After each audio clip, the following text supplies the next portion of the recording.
A street beggar is a poor person who asks for money, food, or help on the streets. Many beggars are old, sick, or disabled. They have no home and depend on others for survival. Some beggars are children who cannot attend school. They face hunger, cold, and danger every day. People often ignore them, but some help with food or money. Begging is not a proper way to earn a living. The government and society should help them by giving shelter, education, and jobs. People should be kind and generous, but also support programs that reduce begging. Beggars teach us the value of compassion and social responsibility. By helping the poor, we can make our society more humane. Every person has the right to live with dignity and security. We should work together to ensure that no one has to beg on the streets.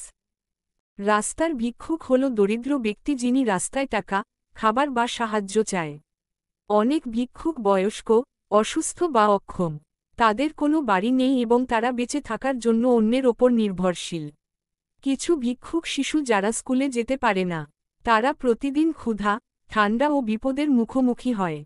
মানুষ প্রায়ই তাদের উপেক্ষা করে, কিন্তু কেউ কেউ খাবার বা টাকার সাহায্য করে। ভিক্ষা জীবিকা নির্বাহের সঠিক উপায় নয়। সরকার এবং সমাজ তাদের আশ্রয়, শিক্ষা ও চাকরি দিয়ে সাহায্য করা উচিত। মানুষকে সদয় ও উদার হতে হবে, তবে ভিক্ষা কমানোর কার্যক্রমকেও সমর্থন করতে হবে। ভিক্ষুকরা আমাদের সহানুভূতি ও সামাজিক দায়িত্বের মূল্য শেখায়। দরিদ্রদের সাহায্য করলে আমরা সমাজকে মানবিক করতে পারি। প্রতিটি মানুষের মর্যাদা এবং নিরাপদভাবে বাঁচার অধিকার আছে। আমাদের একসাথে কাজ করতে হবে যেন কেউ রাস্তায় ভিক্ষা করতে না হয়।